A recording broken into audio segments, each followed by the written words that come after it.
Secretary Otomes, next Senator. Who are these people creating, almost creating trouble there?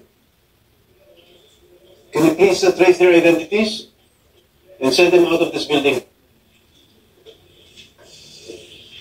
Secretary. Senator Padilla. Senator Robin Hood Padilla is recognized to explain his vote. Maraming salamat po, Ginoong Pangulo. A'udhu billahi minasyaitanir rajim. Bismillahirrahmanirrahim. Alhamdulillah rabbil alamin.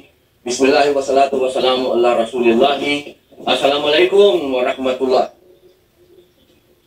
Alam niyo po, ito na po siguro ang pinakamaligayang araw sa buhay ko sapagkat makasaysayan. Ako po ay nagpupugay at malalim na paghanga sa isinagawang paliwanagan ni Senator Marcoleta, Senator Soto, Senator Ontiveros, Senator Lacson, Senator Pangilinan, Senator Aquino, Senator Pia Alan Cayetano, Senator Rafi Erwin Tulfo, Senator Mick Zubiri. Ang palitan ng mga paniniwala sa plenaryo ay simbolo ng humihinga at buhay na Senado. Nagagawa natin ang kalayaan at kasarinlan. Isang demokrasya na naririnig ang bawat naratibo. Tagahanga po ninyo ako lahat. At alam naman po ninyo, sa maiksing panahon ko rito, ako ay pro-Westminster. At ngayon, system po, system. Yan po yung parang sa UK. At yan po yung nakita ko ngayong araw nito.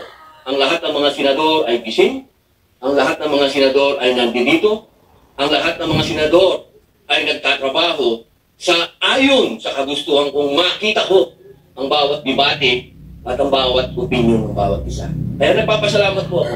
Napakagandang araw po nito sa inyong lahat at sa ating lahat. Ngayon, mga kababayan, gusto ko pong malaman ninyo na ako po ay nagbibigay pugay sa lahat ng nanonood sa atin ngayon. Malamang, ang sasabihin ninyo, siyempre si Robin Padilla, ang boto niyan, alam na natin. Mabuti po, alam niyo na. Ang gusto ko lamang pong liwanagin ay ito. Ang nais ko, sana, ay katapusan na nito. Dismissal. Una pa lang po, bago pa lang po kami na-convene, labag na po sa kalooban ko na matuloy ito. Nakita niyo naman po, noong nagkasumpaan, talagang ipinaglalaban namin na politika ito. Politika ito At kailangan ng due process. Pero natuloy pa rin po, nag-convene pa rin. Pero hindi pa rin po ako nagsuot ng robe dahil para sa akin ay protesta. Dahil ayaw po talagang matuloy. Bakit? Sa loob po ng matagal na panahon ni Bonifacio, ni Aguinaldo, panahon ni Aguinaldo, ni Quezon, panahon ni Marcos Sr., ni Aquino Sr., ni Aquino Jr., Arroyo, Marcos Jr., PRRD Duterte, HOR ngayon, at Vice President Duterte. Hindi na po tayo natapos sa usapin ng politika at yan po ay pinagtibay ng Supreme Court sa kanyang desisyon na sinabi niya mismo, oo, politikal ang impeachment, pero hindi kailanman dapat masagasaan nito ang karapatan ng tao. Malinaw at yun po ang pinaglalaban natin at kailangan dumaan sa tamang proseso. At yan po ang pinaglalaban natin. Ngayon, mga mahal kong kaibigan, pagkatapos po natin marinig ang bawat punto ng bawat isa, sana po matapos na po ito at harapin na po natin ang mga tunay na problema ng bayan.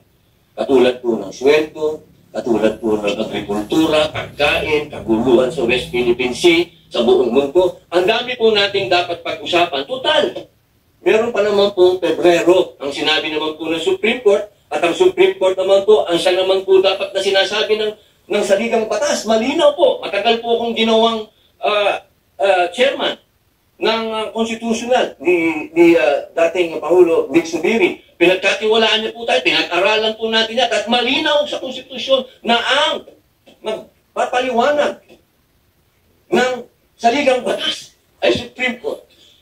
Kaya sana po, ako'y malungkot talaga dahil napunta tayo sa archive. Yung archive, binasa ko pwede pala yan bukayin anytime, kung ano man. So, hindi pa rin tayo natapos. Kaya sana po, bagamat ang boto ko ay yes, aray.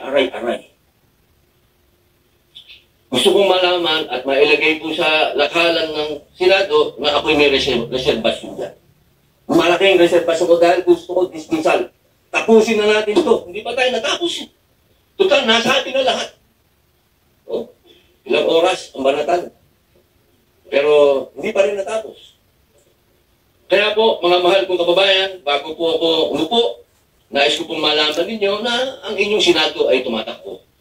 Huwag po kayong malungkot sa mga hindi pabor sa amin o sa mga pabor naman. Isa lang po ang masasabi ko.